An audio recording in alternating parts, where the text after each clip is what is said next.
Welcome to the State of the Nation. I'm your host, Mike Sham. Now, we all know that on the State of the Nation, we deal with very serious issues, politics, economics, but it's also important that we hear from very important South Africans and South Africans that other people are listening to, and nobody is getting listened to and watched much more than my guest today, and that's Sol PHENDUKA. Sol. Shammy! How's it, man? Oh, great to be here, bro. I've seen some of the stuff you do. I checked out them pop-ups conversation. Really love it, man. Yeah. Well done. Thank you. Yeah.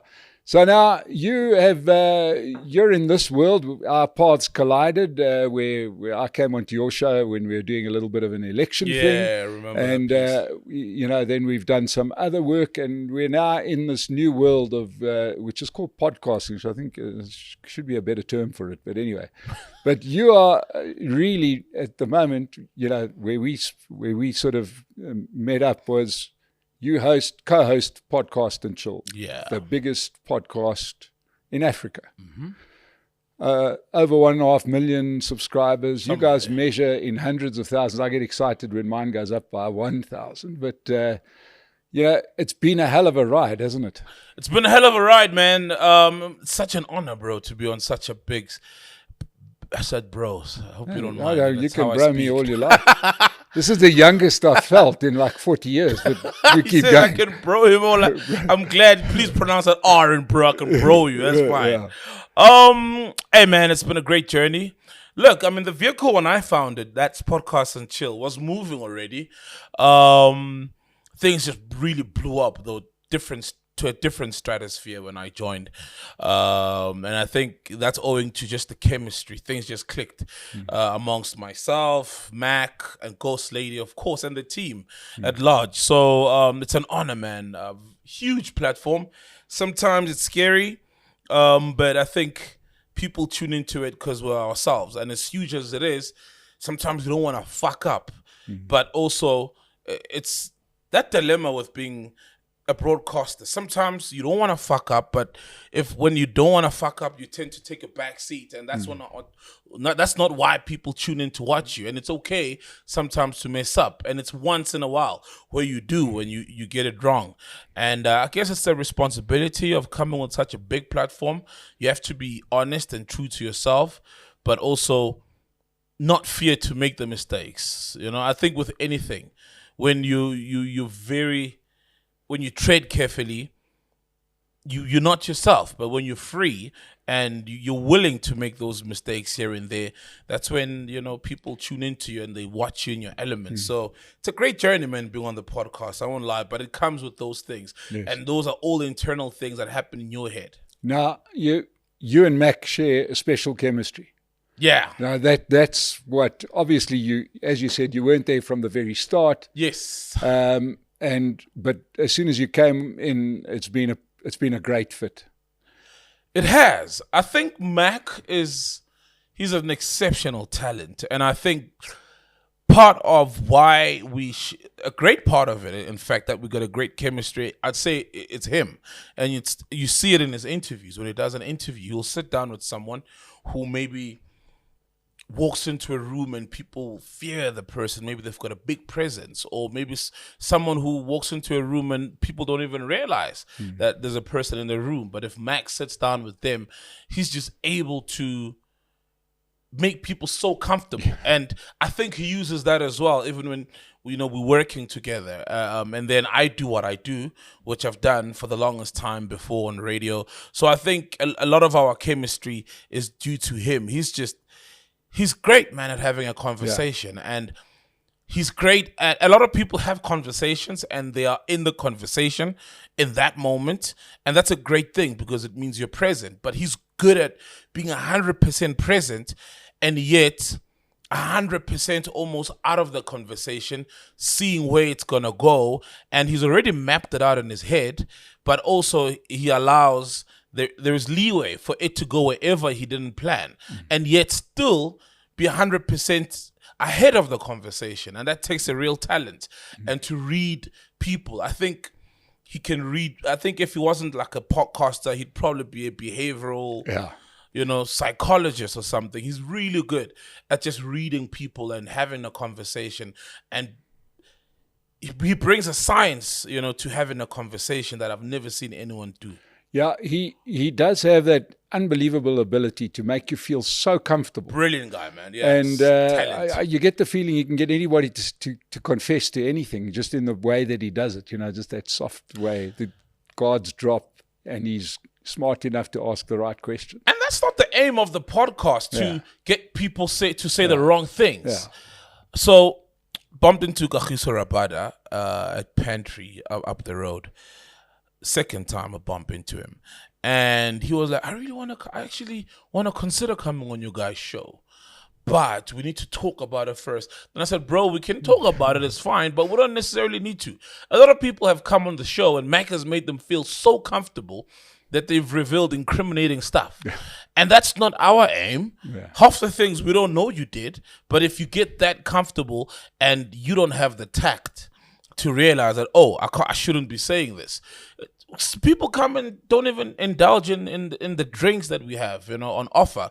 We don't force people, but we've now have that reputation that we try to catch people out, and we don't. It's just the nature of Mac's talent of making people so comfortable that they reveal things about themselves that are incriminating, and then we get the bad reputation for it. And they say, those guys, they're going to ruin your career. Don't go on that podcast. And we've had so many great interviews where guys were aware of that. David Tlale, Black Coffee, John Gunny, where Mac and myself, we remain true to ourselves. We ask the questions. We do how we do our interviews, but it's not always to catch people out. Have you ever had people ask you to cut things out?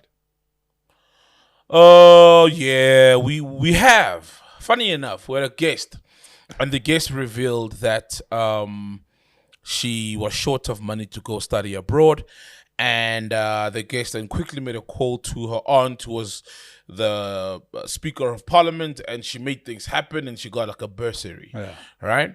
After that interview, the guest asked us to remove stuff about her relationship with a footballer, etc. She left that out. So we have had people ask us to remove things, and we respect it. We like I said, we're not here to trap people, to expose people. So if people feel like I'm uncomfortable with this conversation, it's okay. Even we sometimes get to remove things when we realize, maybe episode is too long. Okay, let's remove. Okay, this was a bit flat. Yeah. Now, tell me, you straddle old media and new media, because obviously we've spoken about podcast and chill, but your morning job. Yeah, radio sees the world. Kaya 959 on Kaya FM. Well, Kaya 959 it's called now. Right. So, but radio is still going strong. Radio, there's a place for that certainly in South Africa. Bro, there's a place. Radio, I've heard even Mac sometimes, I've heard him say radio is not going to die. Maybe in some parts of the world, but in South Africa, I think you look at our country, a lot of people, there's people who don't have electricity today. Well, we all don't, but you know what I mean. There's people who say, what load shedding? We live in load shedding, or blackouts now. I don't know what they call them in townships. They do this thing. They throttle it or whatever. Yeah, they throttle it somehow, But we've got people who don't have roads. We've got people who still don't have normal working toilets.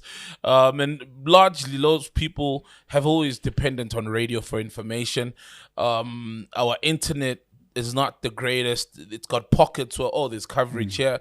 But radio, you get into your car, one press, it's there. It's and that's the beauty of it. And I don't think it's going to get replaced anytime. It's happening in some worlds where, they've obviously way advanced than us. But as far as being on radio, I love it, man. It's broadcasting. I see it all as broadcasting. It's pretty much, it's the same thing, just in different pockets, and just like in TV, there's family rated stuff, and then there's X-rated stuff, but it's all TV, it's all movies, if you want to call it that as well. So for me, it's all broadcasting, and I love it still. Obviously, with my life and what I do and the time I work in the morning, it tends to clash with everything else. But once you're behind the mic, love it. Yeah. And music? Are you still doing music? I'm still doing music. I've got the top 5 biggest songs probably in the country right now. We're heading towards 6 million streams on Spotify, over 10 million streams across the board. I'm still making music, still going strong. You see, this is why we have him on here. The guy's a legend, man. He does everything. Not everything. Come on, Mike. I'm very, I'm really, I mean, to see people moving the dial like you do, it's just fantastic. So let's sort of come into my part of the world, and let's talk about South Africa as you see it, because as we know, you're a man with opinions. You're a man who thinks deeply about stuff. South Africa's at an interesting place. What do you think of South Africa's trajectory at the moment?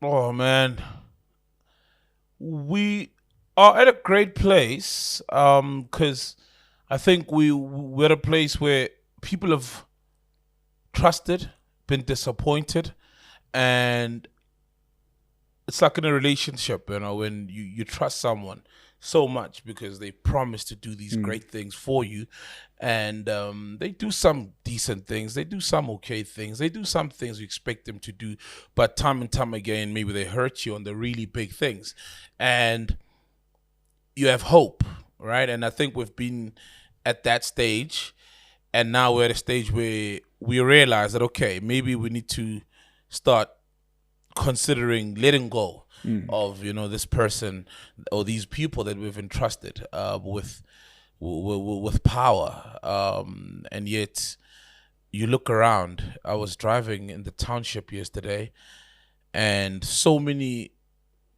roads have now been closed off, obviously for criminals not to have an easy escape, and it has come to that. And these are streets I used to just walk when I was a kid.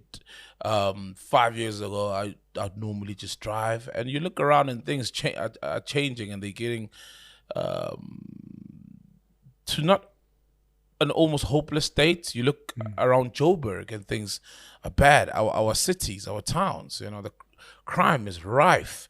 But I think we're at a place where it can still be saved, and South Africans are realizing that, okay, maybe there needs to be new players in navigating, towards the future. So we're at a hopeful place, and South Africans have awakened, and I think these past elections show that, because before you'd hear people are not happy.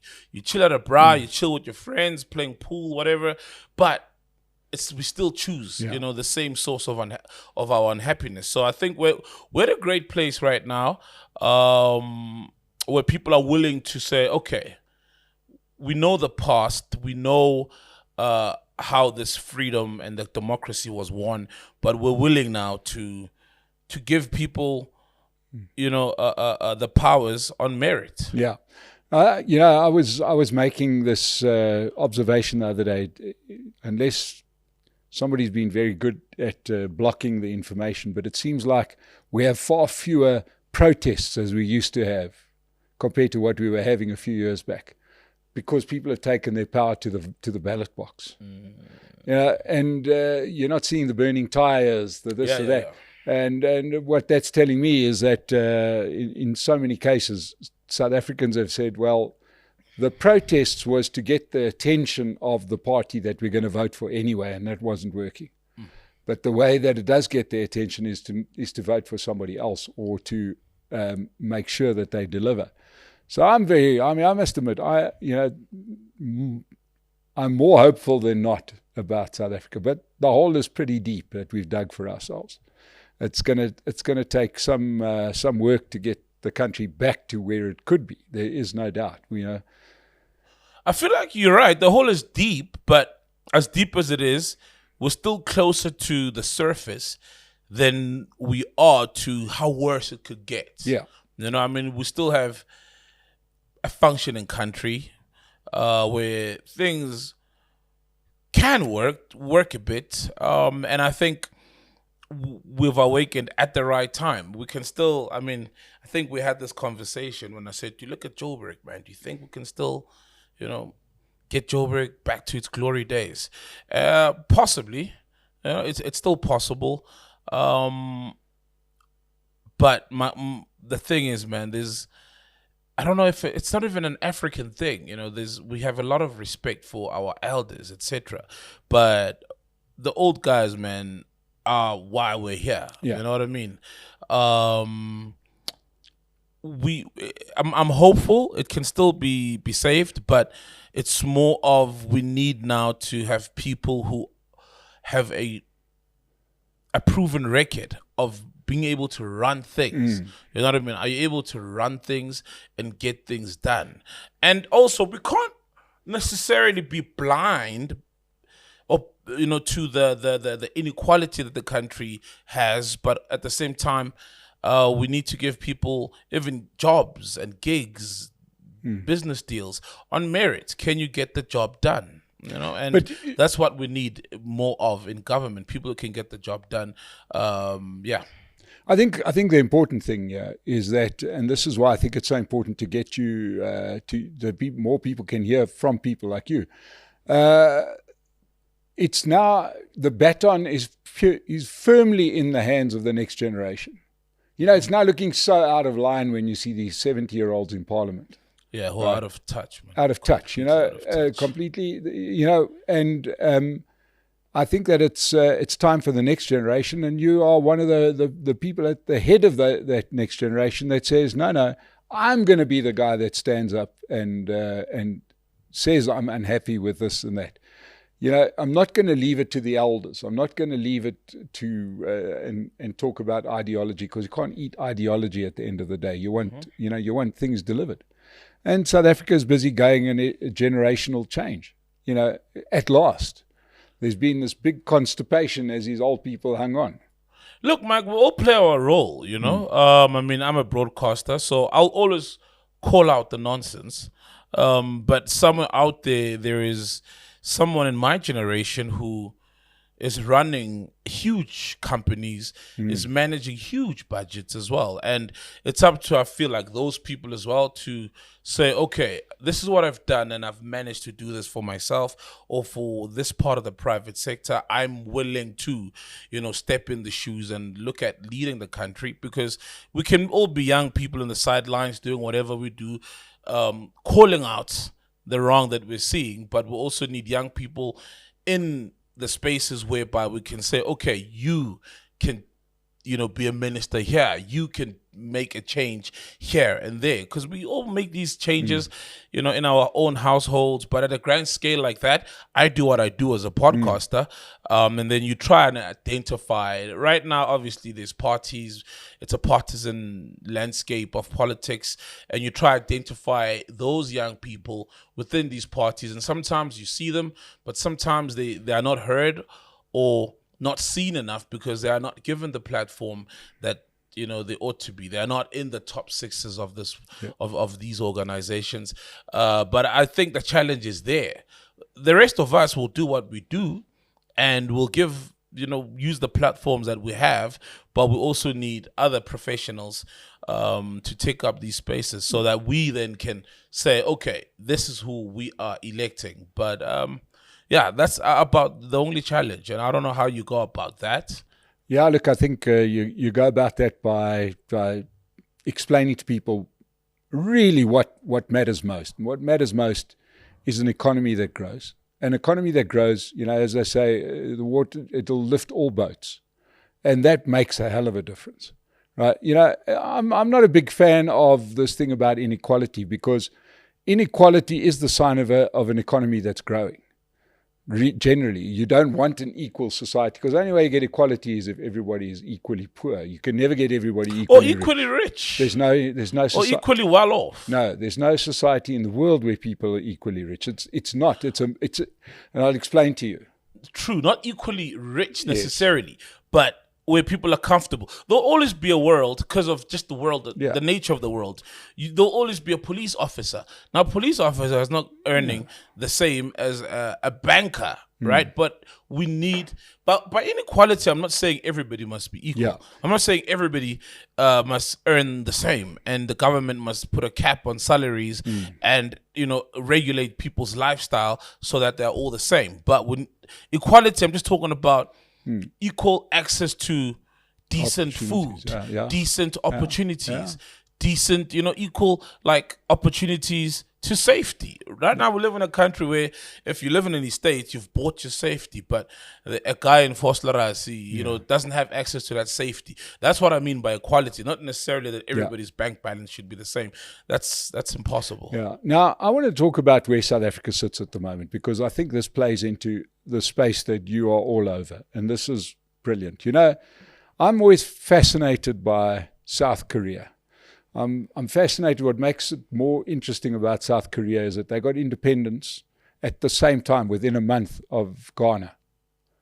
When Ghana became an independent country in 1958, South Korea became independent within a couple of weeks of one another. At that point, South Korea had been bombed flat in the Korean War. And Ghana, or the Gold Coast as it had been, was considerably richer than South Korea on a per capita basis, right, because of mining. And if you look at those two countries today, and they've got similar sized populations. So if you look at that, you would say, if you had to back a horse back in 1958, you would have backed the horse of Ghana, right? And now look how they went along. But the thing that I'm getting to with South Korea is that there's a trend that not a lot of people have recognized, and that is that South Korea have followed a very, very set plan. They got involved in manufacture. They made stuff. Hyundai, Samsung, etc. made stuff, right? And then you move up the chain, you start making, so your Samsung phones used to be your cheap phones. They're now your expensive phones. So you go up the chain, because Japan did the same thing. And then the ultimate step, once you now have an economy that's growing, is you turn to intellectual property, which means that you start creating stuff. And this is where I think South Africa has got a massive, massive advantage, because that is why we're watching stuff like Squid Games on Netflix, made in South Korea. The idea of Koreans making entertainment, K-pop, etc. The idea 20 years ago would have been laughed out of court, right? You would have said, you're joking, these are the least sort of entertaining people in the world. But now they're making a fortune out of that kind of content. South Africa has got so much creativity. And I think this could turn into a massive industry if it's harnessed properly. It is already. I mean, slowly but surely. Do you know Amapiano? Yeah. Yeah. So Amapiano, man, I think it's testament that we can create for the world. Tyler right now, she's doing amazing things for the world in the art space, because of there's almost little regulation. There's still also a bit of gatekeeping. So if a Netflix comes to South Africa, now the guys tell me this one in that space, that not just anyone will get a Netflix show. So Netflix gets here, empowers a few production companies, and then they are able to create content that fits the criteria of a Netflix, right? Now, those guys are meant to go out there and teach everybody else, so that everybody else can produce stuff and it's Netflix compatible, but they don't do that. It's the gatekeeping. And I feel like even with other sectors, correct me if I'm wrong, but it's the gatekeeping and the legacy businesses that have been around that have relationships internationally with other businesses, and that's what's stifling the growth locally within South Africa. And you said that we need an economy that works, and that grows. And that goes hand in hand with an education system that is able to feed people into that economy who are going to be able to be of value into that economy. So, I mean, right now, you in grade 9, you can get a school leaving certificate. And let's be honest, man, with the level of mathematics that the guys are doing at grade 9 these days, the guys are as good as useless in the economy, in the working economy.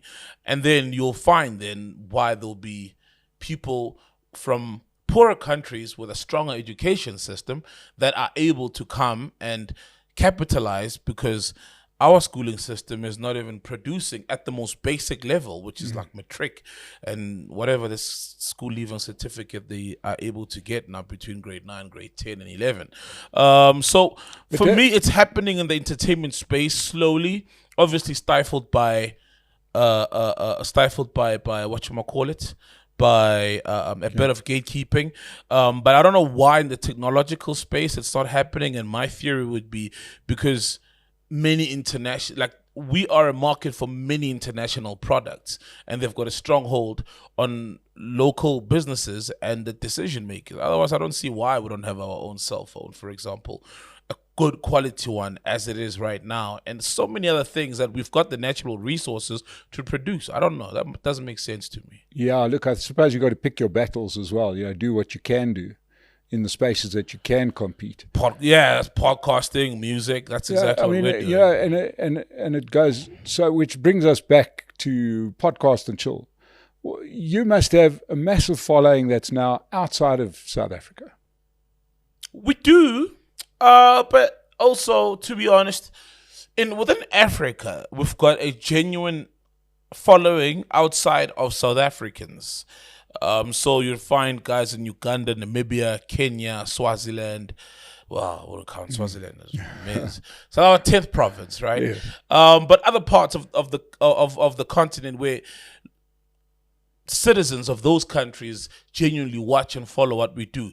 But outside of Africa, we do have a bit of a following. The massive following, it's the diaspora, obviously. It's guys from Zim who live that side, or guys from South Africa who live that side. But yeah, we do have that following. I'd say mainly within Africa. Yeah. Yeah, because when we walk in England or in Manchester, one local guy will recognize us or lady, but that's because their South African friend or girlfriend is always watching the stuff. Yeah. Okay, so there's that, and obviously we've had breakthrough with music. I think, and there's just been, I suppose the real issue is to start getting that production done locally. Yeah, you see, with music, it succeeded, especially Amapiano, because it was a new genre that didn't have people gatekeeping it. Now, with everything else that grows, there's elements of that popping up, and I think we possibly need to try spread that. I don't know whether it's the laws of the countries, barriers of entry into certain industries. That's possibly why we're not producing things more for the world. Yeah. It really does baffle me, man. It really does baffle me. Outside of the electricity problems we've always been having, we haven't really been producing much for the world in many spaces. Yeah, we do tend to look inward. You mentioned something earlier about education, and education obviously being vital. Man, yeah. But education, it sort of drives me a little bit mad, because you can, a government's like any organization, right? Mm-hmm. And the real move in education is going to come from parents. It's not going to come from anywhere else. It's not going to be the state. The state's going to put out what they think is a good product. The Democratic Teachers Union, they'll put out the product that they can get away with. Okay, what do you mean it's going to come from parents? What I'm saying is that if parents don't sort of get seriously involved to the point that they want to ensure that their children are getting a good education, not just dropping them off at school, but actually take an active interest in their education, and then say to the principal of the school, we're not happy with the service we're getting. We're not happy. This must improve. That must improve. Not just, it's, here's my child. It's 8 a.m. Here you go. I'll have him back this afternoon. And whatever happens is left to the teachers and the school and the schooling system. Right? That kind of intense parenting that says, I want a good education for my children, and I'm not going to leave this place until I get a good education for my children. When that mind shift changes, rather than saying, you do a good job, so I'm going to watch you and make sure that you do a good job. That's what happens in, let's face it, in South Africa, in richer communities, that is what's happening. In richer communities, that happens, and it's because the parents have the time. They've got the luxury of time. They've got the luxury of having come from also a decent educational background. The poorest areas, parents are out there trying to find work. If those that have found work, they're toiling away at work majority of the hours. Many families in South Africa are broken. It's single parents, families. I mean, my child goes to a private school. The teacher will tell me, if there's an issue. There's a parents' meeting. I'm invested, but I've got the time. A lot of times people don't have the time, and even if you did, you at least expect the school, the curriculum to be, of par. And let's be honest, it's not. And I'm not dumping in the problem entirely on the schooling system. But for those parents that want to do what you're saying, to be actively involved, at least the school needs to meet them halfway, where a kid, is able to think almost laterally, is able to look at a problem and know how to solve a problem, is able to do decent mathematics before you as a parent play a role. Even if you put your kids in the best school, but if you just dump them at school, of course it's a recipe for disaster eventually. And I mean, the nonsense really started way back, with around the Carter Asmal, may soul rest in peace era. And those people who are a result of that education system are now parents. So some parents don't even know better. Some parents are like, hey man, I flunked maths. The school is not helping my kid. I can't help my kid with the maths. But I don't think we need to take the responsibility away from government, which is by and large the biggest producer of students in the country, to at least meet the parents who want to help with their kids with schoolwork and be involved in their schoolwork, because half the job is done at school, because they spend so much time in the classroom. Whether you like it or not, whether you're involved or not, your parents are spending majority of the day in the classroom. And I feel like if you can't these days, and it's getting sad, if you can't really afford a private school for your kid where maybe the school is half decent, you're almost doomed. I worry, man. I remember I used to stay in Hillbrow, and not the good Hillbrow, the recent, the bad Hillbrow. And I also stayed in Hillbrow for a while. I think it was 2 different Hillbrows. Yeah. That's what I'm saying, 2 different Hillbrows. But I'd interact a lot with the Zimbabweans there, and you look at the stuff they do in high school, and you're like, damn, you guys were doing.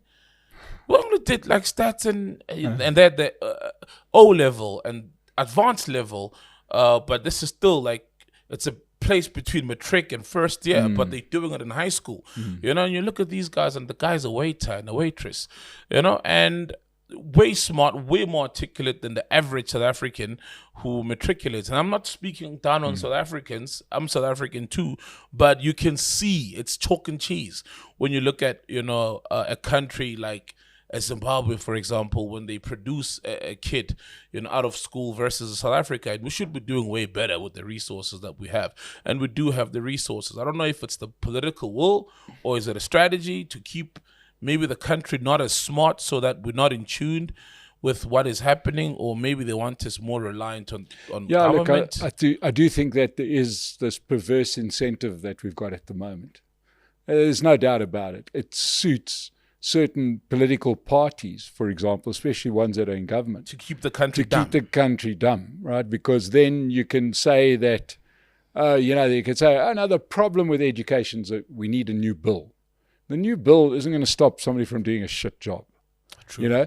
And you can hide these things. You can say the hospitals, even though the hospitals are in bad condition and we're doing a bad job and stealing all the money, we need NHI. Otherwise, no, you need to do your job properly. Fix the thing. So, if you're keeping people dumb enough, they're not asking the questions they should be asking. So I think we've got to be careful in South Africa, because we have created perverse incentives, and they do carry airplay. They do carry airtime, and it sounds sexy that there's this always, what do they call it, the kind of the silver bullet theory, that there's always like, I know in wars they always do it, the next guy's going to come out with a great weapon that's going to end the war, rather than doing the grunt work.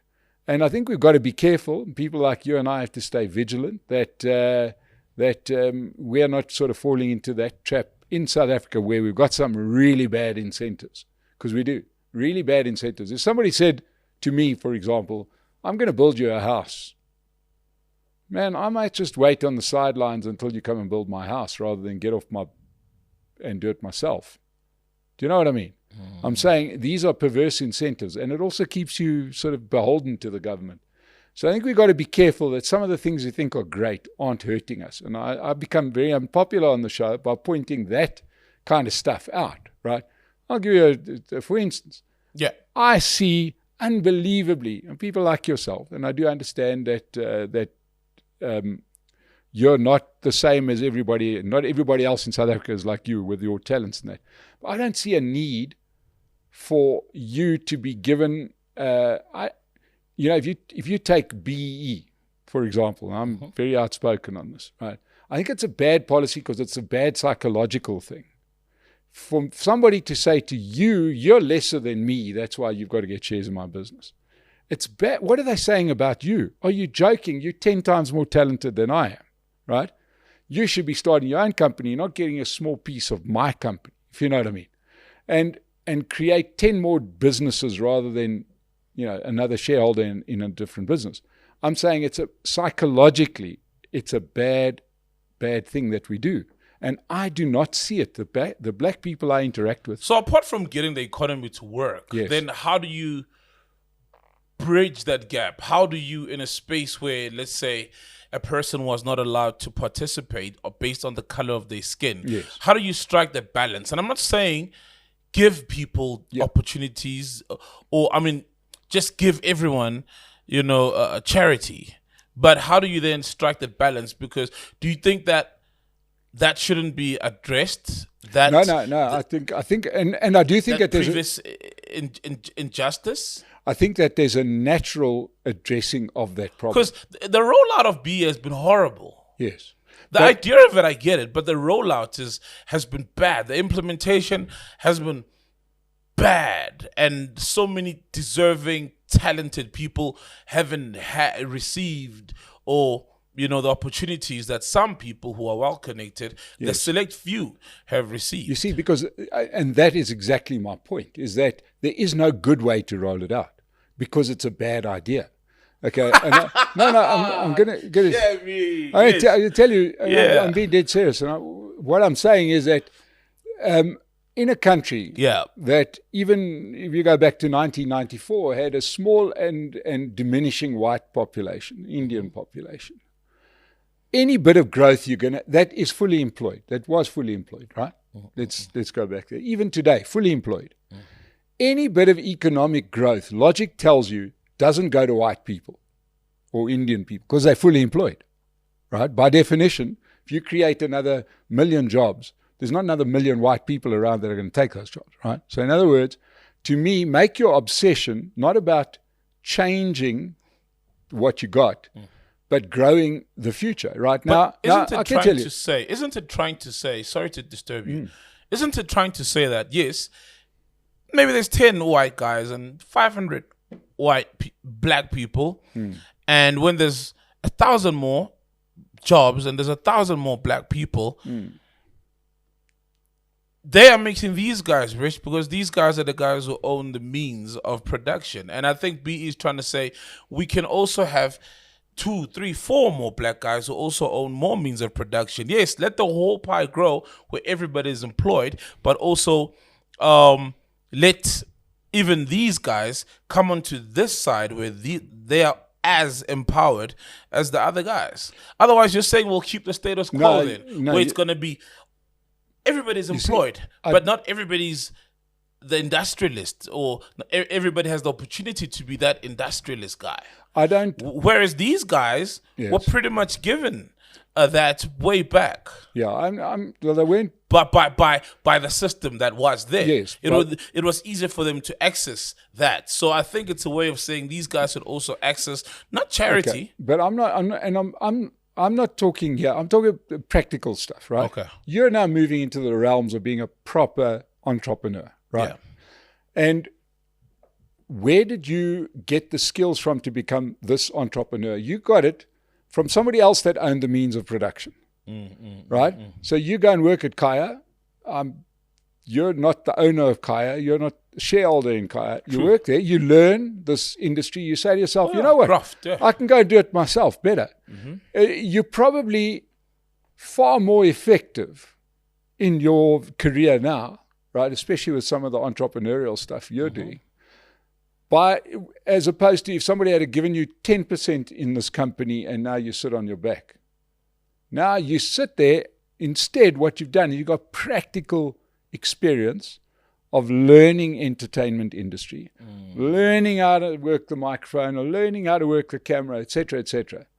And now you're building up, one of these days, I'm going to be able to say to people on my deathbed, I once interviewed Sol PHENDUKA, now look where he is. I'm saying that is the natural way that business grows. It doesn't grow the other way. If I were to keep somebody down, you give him, here's 10%, don't ask too many questions, you're going to get a check at the end of the month. That's not really learning much.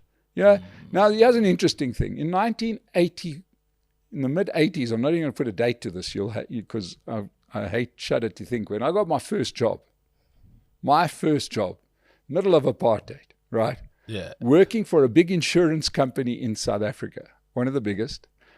They were already running what we'd call almost BE programs, or affirmative action programs is the right term. Okay. Right? And there's a simple reason. They're selling policies, they're the biggest in the country. They're selling policies all over the show.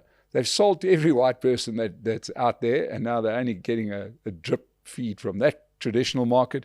And now they're getting turbocharged selling policies to black people. Who are they employing? They're not going to go and send me to run the branch in Makwasi.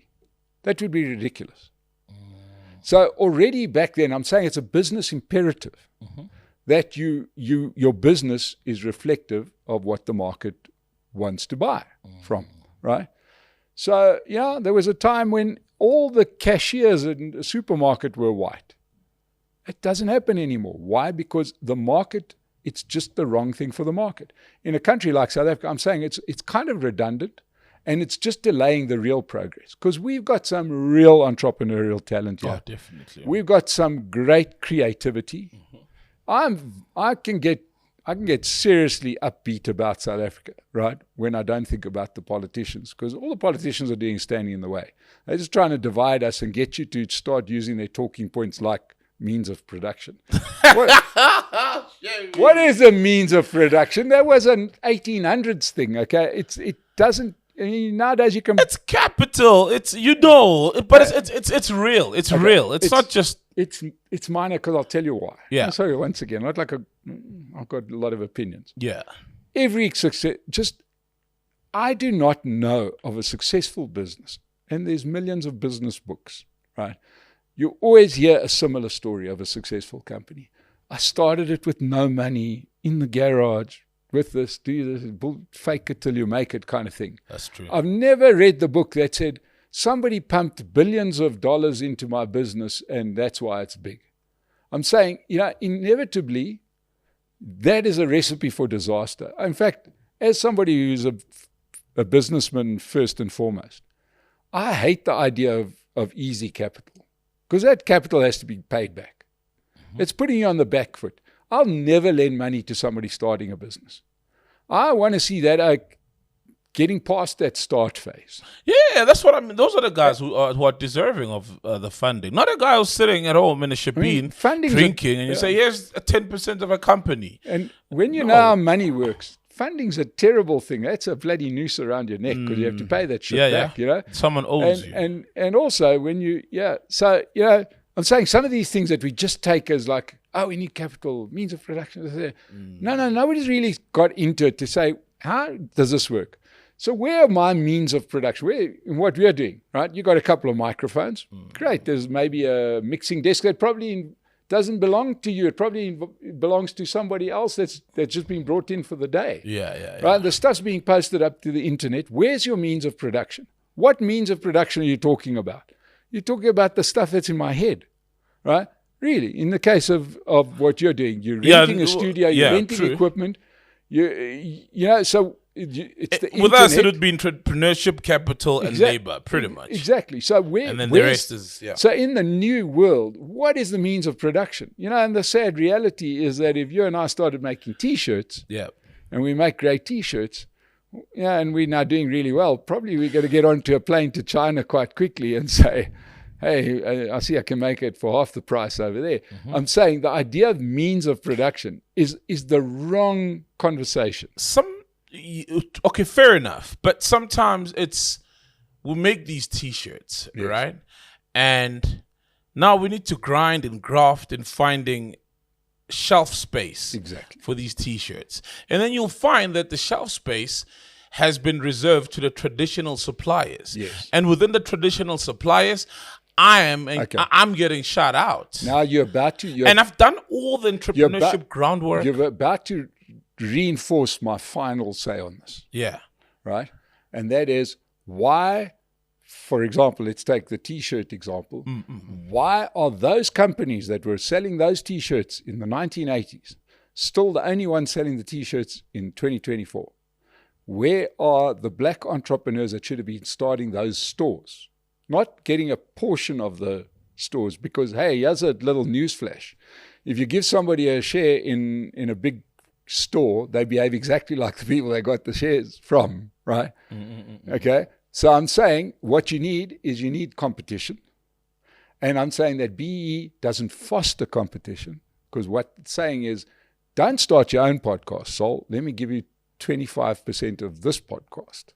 Whereas your podcast is way bigger. And if I had said that to you, let's say to Mac way back when, and now, in the meantime, look, he's got a thing that's fantastic. So I'm saying just be careful that we're not falling into the trap here, that it's not the enemy. It's in fact the thing that we need the least. Where's the competition to ShopRite? Where's the competition to Pick and Pay? Started, run by black entrepreneurs. And I'm saying those guys exist, but they're probably working for those other companies. Yeah? So anyway, I'm just saying, that's my point. No, valid, 100% valid point. 100% valid point. I just look at it as inclusion, like sometimes you get frustrated as a business person. And there's so many black business people who get to that level of frustration. You've got a great product, you're able to market it, you've sold maybe 1 million units of a particular product, just grafting from your boot, and then you just can't find access to a bigger market. I get it, there's maybe no black-owned Pick and Pay or retailer. So for me, I'd like to see it work in that way, where on merit, people don't just give people shelf space who are starting out, who are probably most likely going to fail and fuck up, not because they're a particular race, but simply because that's business. Businesses, you start. I think business we've got to be careful that we don't sort of mention normal business problems, because they're normal. Any businessman has the same problem. Yes. And ascribe it to a particular circumstance. It's this kind of business. Business is shit, okay? It's hard. It's a tough world. And of course, I'm going to say this, and then we're going to get lighter for a second. And that is that, what we've got to do is we've got to understand that business is hard. The government doesn't understand business. It's not what they're there to understand, especially in our country. Yeah. Right? It's up to us, and there's a lot we can do. But Sol, let us do this. Let's finish off by talking about we're on the verge of a new year. What does 2025 hold for Sol PHENDUKA? Ooh. 2025. I'm at a very difficult place right now. Like I said, with everything I do, time, still podcasting, obviously, in that space, looking to start something. That's a bit different from podcast and chill, but living in that space as well. Still making music. It's a huge passion of mine, and the country only gets to, some people are aware, but a lot of people got introduced to me via podcasting, so they sort of box you in that. So growth within that. We don't really live in the era now of albums. Only a select few people, and you got to work your way to be able to get there and drop an album and people listen to it. I don't know if it's the short attention span of people, or it's because there's so much music being released on a weekly basis in my space, but we'll drop a body of work as well. being a great dad, to my little one. She begins grade 1. But it's overall growth. And I'm not really one person to want to do a million things every year. There's a new thing you're doing, but just growing within what you're currently doing right now. So, yeah, it's that. And then with radio, oh, man, I only have 24 hours in a day. It's starting to become very tricky, But, yeah, I can't answer you now with what's going to happen in radio. It would need to be a very good conversation with myself and the bosses at Kaya. I may still be in that space as well. But so far, I'm really loving it. I've been enjoying it. Working within Kaya, within radio, hasn't been a problem. It's the 24 hours that I have. Because sometimes you want to work with an artist and you tell them, let's record at 3 p.m. And they say, my man, I only wake up at 1 p.m., because I sleep at 7 p.m. and the guys want to work at 1 a.m. So, yeah, it's just striking the balance. But, yeah, just more music and growth within the podcast space. You'll see more of my own content as well online. Merch, the usual, man. The usual. Well, ladies and gentlemen, if you need a that's it, eh? I need to come again, man. You do need to come again. Have a serious conversation. I love the conversations. Yeah. See that he's getting up for the serious parts, but if ever you needed some hope for South Africa and South Africans, here's one sitting right by me. As they always say, if you want a job done, give it to a busy person. And nobody's proving that better than Saul PHENDUKA is doing a whole lot of different things, and he's doing them at a world-class level, and every little bit of success he thoroughly deserves. So, Saul, Mike, thank you so much. Man. Great show, man. I enjoy it. Yeah, we're going to have him back. Definitely. We need to be back in the new year. We need to be back. So you speak a lot of sense. I like it, man. Let's support Pace Car Rental. They help keep us on air, and enjoy the rest of what's left of the year. Subscribe to the channel. You might as well. You're here now. And don't be like that, man. Subscribe to the channel. And we'll see you again on the State of the Nation. Saul, thanks very much. Thank you, Mike. Thanks.